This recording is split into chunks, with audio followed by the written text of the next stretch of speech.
Muy buenas noches a nuestros invitados, gracias por estar aquí. Elisa Trota, una activista de los derechos humanos que, bueno, está en varios foros de debate fuerte, entre otros el de la región, defendiendo la democracia en Venezuela, buscando la democracia en los distintos países de la región, y también sos integrante del Foro Argentino contra la Discriminación, Elisa, ¿no? Así es. Bueno, gracias por venir, muy buenas noches. Diego Velar tiene mucho para opinar, ha sido embajador en Estados Unidos, ha sido embajador en China y me estoy quedando corto, pero para no perder tiempo. Gracias por estar aquí, Diego. Y por supuesto Mariano Caucino, que tiene además el mérito o la ventaja comparativa sobre nosotros de haber sido embajador argentino en Israel. Muchas gracias, Mariano. Gracias. Bueno, y Silvina Martínez, hoy Débora tenía una pequeña actividad y no ha podido venir. Pero Silvina, muy buenas noches, ¿cómo estás aquí? Bueno, si querés hacer algún comentario respecto tal vez de la actitud del gobierno argentino frente a esto, ¿no? No sé cómo lo ves, Silvina. Bueno, yo te iba a sumar un dato, ¿no? Que no es menor. El grupo Quebracho, con Esteche a la cabeza, reclamando en el Hotel Faena, cuando se niega a recibir, a alojar a Roger Waters, o sea, reclamando para que lo terminen alojando, ¿no? Estos son los socios o los amigos que siempre terminan del lado contrario al que tienen que estar, ¿no? Eso es un poco lo que vemos. Lo que nosotros manifestamos en este caso es cómo el gobierno no incorpora jamás a la lista de terroristas y cómo sale una asociación, un grupo afín al kirchnerismo, que siempre está del lado contrario a los derechos humanos, bueno, bancando este tipo de actitudes, como si existiera una grieta también entre, bueno, digamos, los que apoyan o los que están en contra de la discriminación y del antisemitismo en la Argentina. Qué interesante lo que marcas, porque agrego un datito y ahora por supuesto que le preguntamos a nuestros invitados qué es lo que realmente importa y es lo que vale. Fernando Esteche, Luis Delía, otro de los piqueteros que el otro día encabezó otra marcha en contra del Estado de Israel, están muy involucrados en la causa vinculada a todo lo que tiene que ver con los atentados terroristas. Ambos estuvieron en Teherán reuniéndose con Moshe Rabani, uno de los presuntos responsables o casi seguros responsables de lo que pasó en la Argentina. Y además Esteche es un hombre de la violencia permanente, integró Montonero, fundador de Quebracho, y ahora está dentro del kirchnerismo, igual que Luis Delía, que ha vuelto a Redil para seguir militando dentro del lugar donde militó siempre. Digo, para que lo tengamos en cuenta, y además esa metodología que es humillar a los pobres. Porque hoy los piqueteros que fueron al hotel, encabezados por Esteche, los periodistas, hubo un médico que le preguntaban con todo cuidado, ¿cuál es el motivo por el que vienen? ¿Qué están reclamando? Y eran sectores muy humildes que no tienen la más mínima idea de nada. No eran antisemitas los que desfilaban junto a Esteche. No entendían nada. Fueron ahí porque reciben un plan. Eso es humillar y denigrar a los pobres que dicen defender. Mariano Caucino, contame un poquito, bueno, tu opinión de todo esto, desde qué lugar lo ves y cuáles son los peligros que más advertís, Mariano. Bueno, yo creo que es muy importante que los medios de comunicación informen y traten de brindar la información más precisa posible. Lo que ocurrió el 7 de octubre fue un atentado terrorista contra un Estado soberano y contra la población de ese Estado soberano, que está ejerciendo su legítimo derecho de defensa. Aquí hay que entender que no se trata de un problema territorial. El Estado de Israel se retiró de la Franja de Gaza hace ya casi 20 años y ese territorio es gobernado por una organización terrorista que es Hamas, que utiliza a su población como escudo humano y que ha desarrollado una infraestructura de terror, tal como hemos visto en los videos que ustedes presentaron, con la ayuda humanitaria que lamentablemente, en vez de utilizarla para beneficiar a su población, la utilizan para plantear una estructura de terror contra el Estado de Israel y contra Egipto también, desde donde opera la yihad islámica contra Egipto en un accionar terrorista permanente. Interesante lo que plantea, ¿no? 500 kilómetros de túneles y con el dinero que la comunidad internacional le envía para ayudar a los pobladores de Gaza, utilizan ese dinero y ahora también están utilizando el combustible, el agua, todo lo que le está faltando a la población, lo usa este verdadero ejército irregular de ocupación que es el terrorismo de Hamas. Elisa Trota, ¿cuál crees vos que es el eje central? Cuando vos pensás en estos temas, ¿qué te parece lo más importante? Sí, evidentemente, Alfredo, esto es algo que nos llama la atención desde muchos lugares. Hoy quiero traer a colación el hecho de que el 10% de las personas secuestradas por Hamas son argentinas. Y la verdad es que me llama la atención lo poco que se habla al respecto en un país que ha sufrido además tener miles y miles de desaparecidos. Hoy hay más de 20 argentinos desaparecidos que están presuntamente en la Franja de Gaza, empezando por este bebé que creo que todos de los que hablamos de él es el que más nos conmueve y el que no nos podemos sacar de la cabeza, que es Kefir, que cumplió 10 meses de vida estando en cautiverio. Y cuando vamos también a quiénes financian esto, además de la plata de las organizaciones internacionales. Irán, esto está comprobado. ¿Quién es el principal socio de la región en Irán? Venezuela. Sí. ¿Y quiénes han estado defendiendo a la dictadura de Venezuela y a sus socios? Lamentablemente, el gobierno argentino. Entonces creo que es algo que da para pensar en profundidad, para condenar y, entre otras cosas, una de las razones por la que nace el FACA, el Foro Argentino contra el Antisemitismo, porque hay que entender desde dónde se da a entender el antisemitismo. Un datito, Kefir en hebreo significa cachorro de león, y el hermano secuestrado se llama Ariel, que significa león. También está secuestrada toda la familia. Yo he hecho una columna y hemos mostrado imágenes estremecedoras sobre eso. Has puesto el ojo en Irán como diplomático, como experto en relaciones internacionales, Diego. ¿Dónde pones vos la lupa todo esto? Bueno, no hay ninguna duda que Irán es un actor central, que Irán está detrás del momento en que se produce este ataque terrorista. Estaban muy avanzadas las negociaciones entre Israel y Arabia Saudita. Claro. Y Marruecos también, ¿eh? Exacto, ya con Marruecos están terminadas, sí. O sea, están normalizadas. En el caso de Arabia Saudita sería un dato que cambiaría los equilibrios en la región. Irán es el gran competidor de Arabia Saudita. Arabia Saudita, de las dos ramas, es una de las dos ramas del mundo musulmán. Y además tiene en cantidad de pobladores y en poderío económico, es el más importante de la región. Sin lugar a duda. Y esto alteraría profundamente los equilibrios. Obviamente se suspendió, esperemos que sea solamente suspensión esta negociación, pero no hay ninguna duda que esto tiene además otras connotaciones. Yo creo que hoy finalmente llegamos al conflicto central del siglo XXI, que es entre Estados Unidos y China, porque China es el único que puede morigerar a Putin. El otro gran conflicto que tenemos en este momento, sí, que también vamos a hablar que de Ucrania, por supuesto. Y por otro lado a Irán. Del lado obviamente de Estados Unidos tiene una influencia muy importante sobre Ucrania, el gobierno de Ucrania y la Unión Europea, y sobre Israel en este conflicto. Claro. Entonces, yo espero, aunque no se ha comunicado en la última cumbre que hubo ahora hace 2 días en San Francisco, de Biden y Xi Jinping, que aunque no esté comunicado, pero es muy probable, yo diría más que probable, que se haya discutido este tema, porque finalmente ahí está el eje. Hay un eje central y donde un acuerdo de aproximación de estas dos grandes superpotencias podría abrir una luz de esperanza en estos dos conflictos. Interesante, ¿eh? Además, insisto, tiene una ventaja comparativa. Ha sido embajador en Estados Unidos y en China. Y estamos hablando de estas dos potencias que él aspira, o por lo menos mira, con posibilidades de que un acuerdo entre ellos pueda bajarle. Vamos a seguir conversando sobre este tema, pero tengo que decirle que si necesitas efectivo, tengo la solución.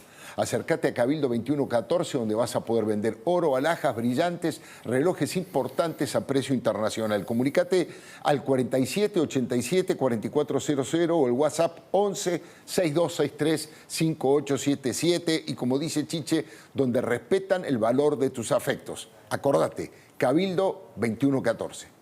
Cabildo 2114. Si tiene que vender oro, alhajas antiguas o relojes importantes, en Cabildo 2114, además de la mejor cotización, siempre respetamos el valor de sus afectos. Los esperamos. Consúltenos por WhatsApp al 15-6263-5877. Cabildo 2114, casi juramento.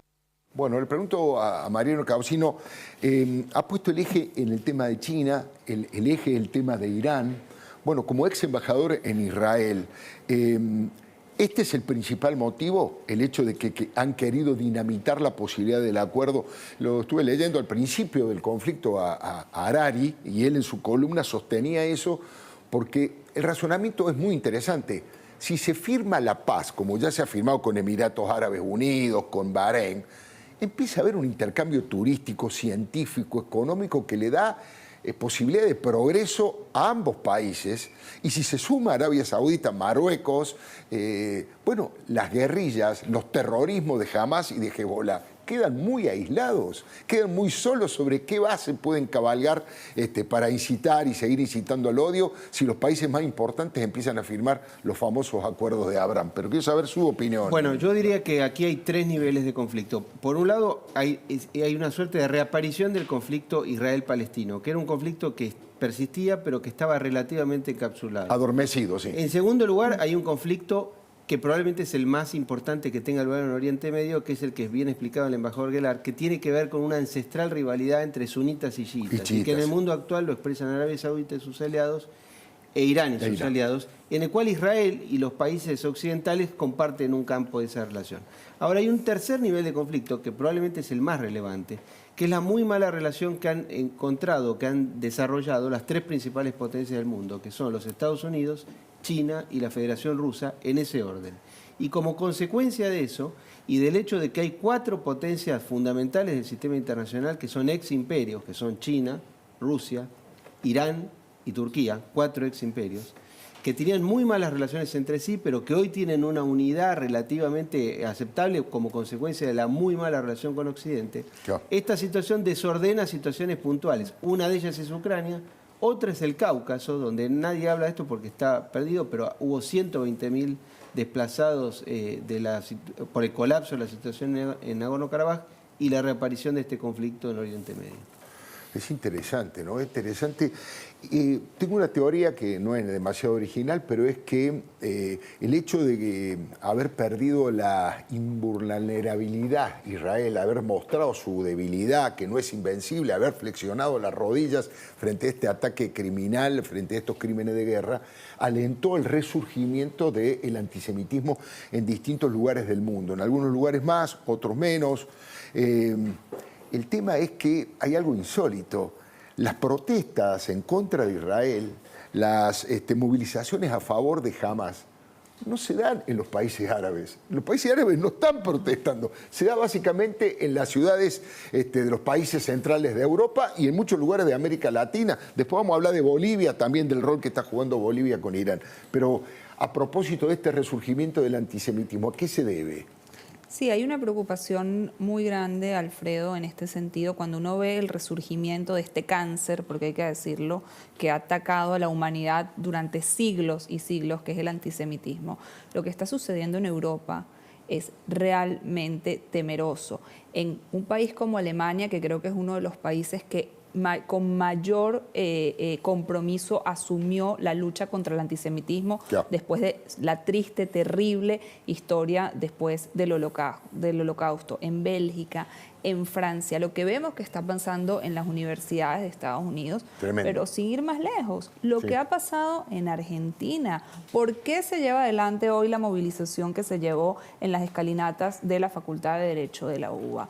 Porque lamentablemente Argentina no ha escapado a este sentimiento antisemita que creo yo, y esperando equivocarme, ha subsistido durante muchísimo tiempo. Yo he escuchado a exveteranos de Malvinas diciendo cómo fueron tratados ellos por los militares, exveteranos judíos, por los militares que los comandaban en la guerra de Malvinas. Basta con ir a la Exesma y ver los nombres de los desaparecidos y ver la cantidad de apellidos judíos. Y lamentablemente, desde las pintas antisemitas que hemos visto en distintas paredes de Buenos Aires, hasta lo que ha ocurrido en el interior del país, pero con lo de las universidades, con movimientos que hacen llamarse progresista y nada más lejos, es una preocupación que nos tiene que llamar la atención, no a los judíos, a todos los ciudadanos, a todos los demócratas que definitivamente creo que tenemos el deber de cuidar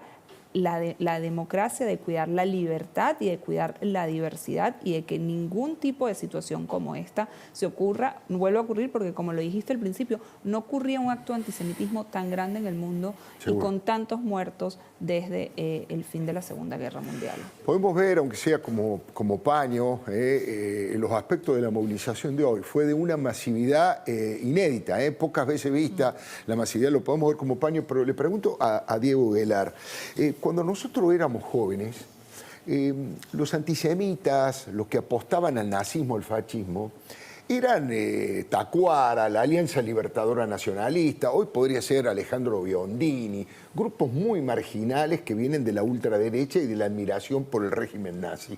Pero hoy en el mundo y en Argentina aparecen los grupos básicamente trotskistas de las izquierdas radicalizadas que ven a los grupos musulmanes carteles absolutamente incomprensibles para la lógica humana que dicen por una Palestina libre y laica. Me gustaría que vayan a esos países a pedir una Palestina laica, pero bueno, ¿qué pasó en el medio? Porque, bueno, como estamos viendo, el comienzo de los movimientos kibutzianos en Israel tenía que ver con jóvenes idealistas de centro izquierda, si querés, que iban a realizar ese trabajo colectivo en las granjas colectivas, y hoy estuve en Israel hablando con ellos, que pertenecen a los partidos como el partido Abodá y de centro izquierda, y hoy han cambiado radicalmente y dicen nunca más la posibilidad de que tengamos una mirada indulgente hacia los grupos terroristas, a justificarlos, porque eso se terminó. El 7 de octubre fue un antes y un después. Pero ¿qué pasó con esa mutación del antisemitismo? Bueno, yo creo que hay un antisemitismo larvado, escondido, ¿no?, que no se declara, no es correcto. Claro. Reconocerse como antisemita. Entonces es muy difícil hacer una encuesta sobre cuántos antisemitas hay, porque yo estoy seguro que, salvo algún loco suelto, ningún antisemita se reconocería como tal. Pero hay un tema de fondo que este episodio oculta más que muestra, y que fue justamente el sector más progresista en Israel el que más patrocinó la convivencia de dos estados, que estaba presente desde la declaración de partición de Palestina. Muchos de los cuales han sido asesinados, porque viven en esa zona. Exactamente.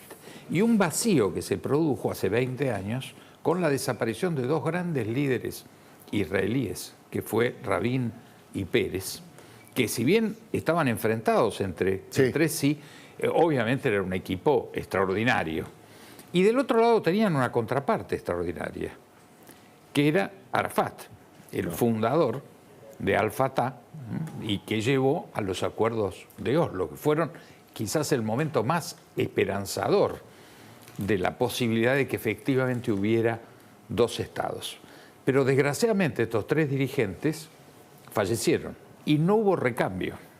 Entonces se dio un dato mucho más extremo, hoy representado por el propio premier Netanyahu, que está severamente cuestionado. Sí, claro. Y inclusive muchos que lo cuestionaban no lo podían cuestionar porque entendían esta asociación entre seguridad y extrema derecha. Entonces consentían gobiernos de extrema derecha en función de seguridad. Yo me acuerdo en 2019 me tuviste, el embajador Causino me tuvo como huésped unos días en Tel Aviv, y él mismo me mostró su refugio.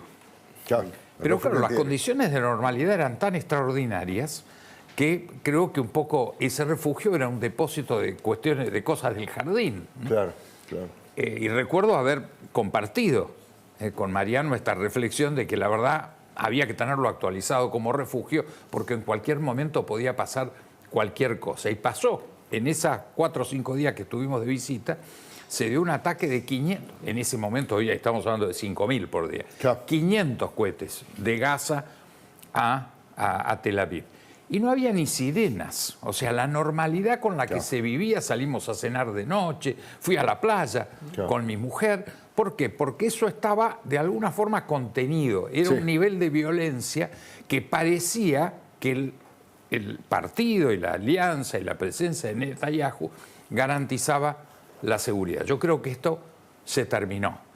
Y hay un dato muy claro, si no se revierte esto y si no hay una conducción política israelí capaz de entender que hay que volver al origen de la propia resolución de Naciones Unidas y apuntar, hoy está totalmente suspendida esa posibilidad, que son los dos estados, y una conducción palestina que se saque de encima a Hamás. Yo en esto, muchos de los gobiernos que a veces por creer que ayudan o que les da algún rédito político condenan a Israel, yo creo que muchos no se dan cuenta de que estimulan la violencia, porque Hamás está muy contento con cada declaración que condena a Israel y con cada ataque de Israel, porque ya hay 10.000 o 100.000 muertos. Es una tragedia lo que está pasando en Gaza y eso hay que puntualizarlo. Fue una tragedia lo que pasó en Israel, pero es una tragedia lo que está pasando en Gaza. Ahora, el problema es que los jefes políticos de Gaza quieren que en vez de haber 10 o 11.000, haya 50.000 o 100.000 muertos.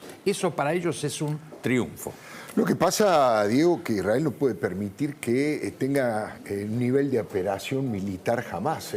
Israel no puede entrar en ningún tipo de negociación, primero, mientras estén los rehenes, no hay y negociación segundo, mientras posible. tenga capacidad militar jamás. No. Está en este momento está en esa tarea de destruir su capacidad militar. Pero por eso, más que invocar a que anule sus ataques Israel, hay que apelar a que tiene que ser Hamás, que nunca ha suspendido. Todos los días hay cohetes que salen y están de la Franja de Gaza. rehenes, ni siquiera y están los lista de secuestrados. Entonces, el que debería abrir la posibilidad del cese del fuego es Hamás, interrumpiendo sus lanzamientos de cohetes y liberando a los rehenes. Eso yo estoy seguro que forzaría razonablemente a Israel a inmediatamente tener que hacer lo mismo. Pero no creo que jamás lo esté estudiando ese tema. Ese es el problema. No está en su esencia, ¿no?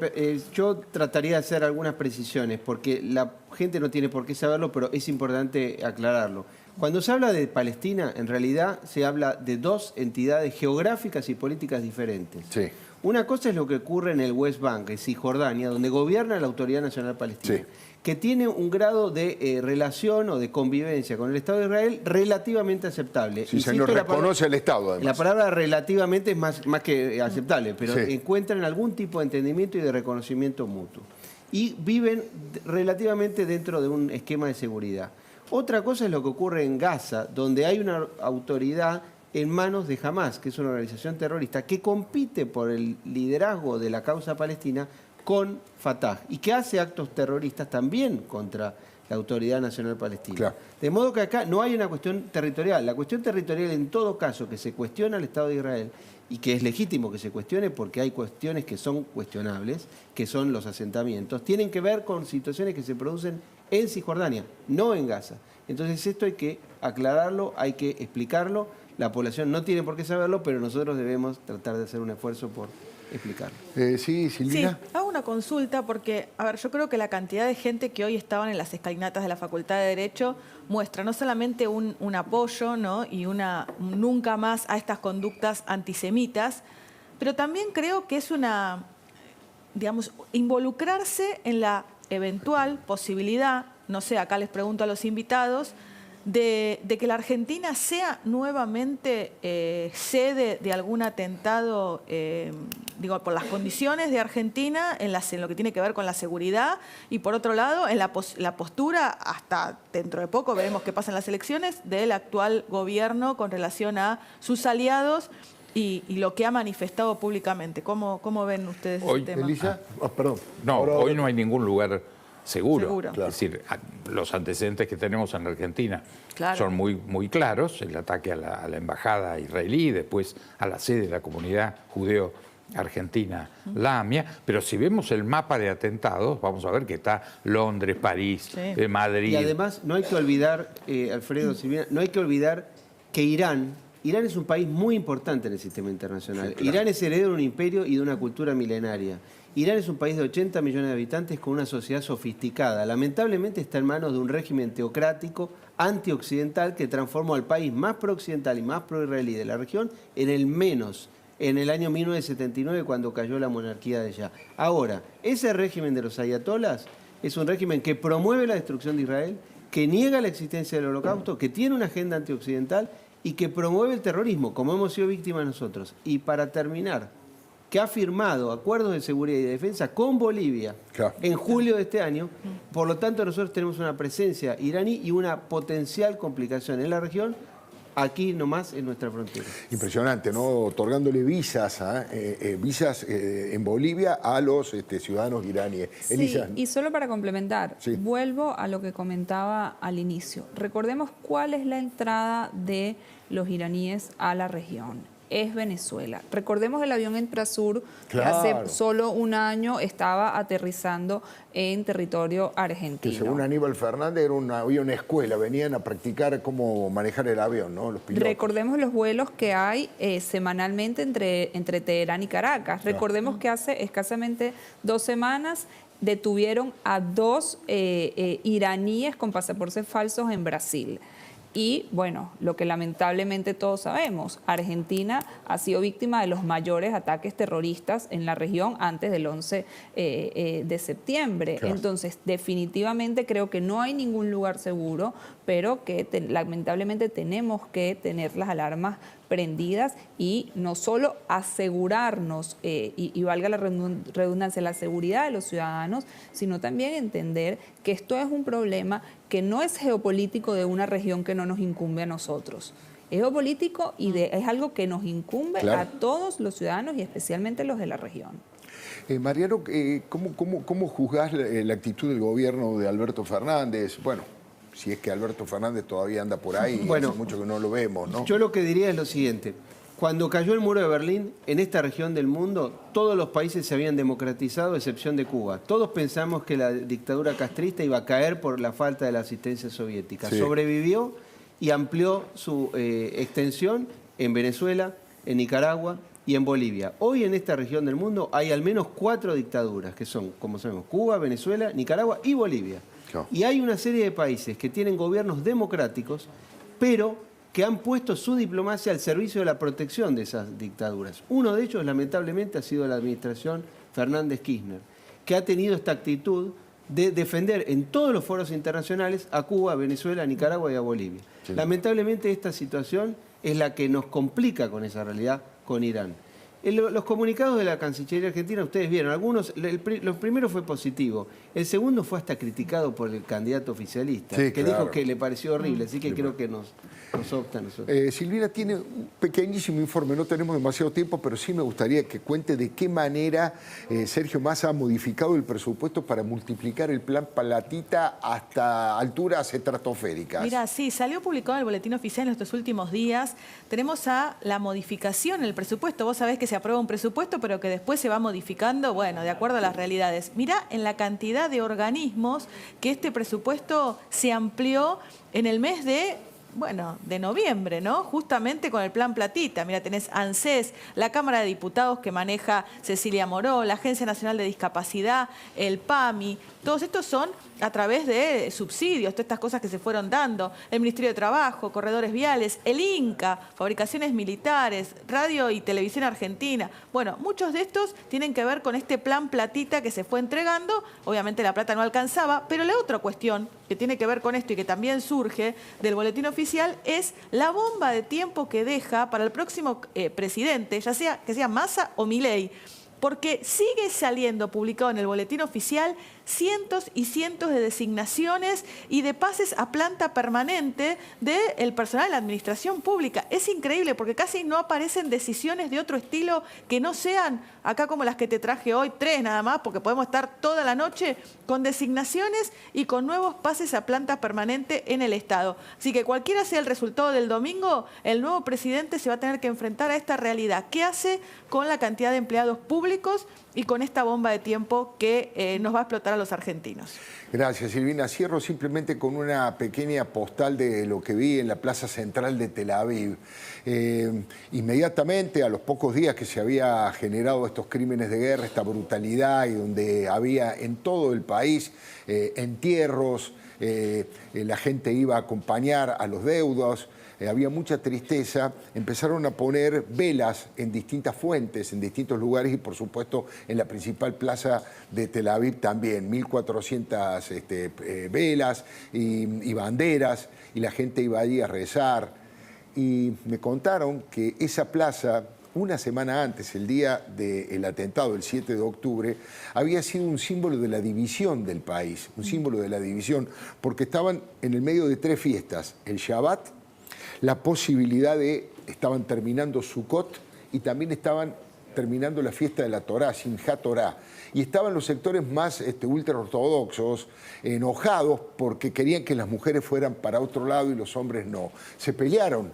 Pero esa noche que yo fui a hacer la nota para La Nación Más, estaban todos juntos, unidos, llorando, consolándose, cantando y rezando las mismas canciones y las mismas plegarias. Me parece, en una semana, esa brecha tan fuerte que había existido, finalmente se cerró producto de estos ataques realmente islamонazis, como dice el señor Marcelo Birmacher.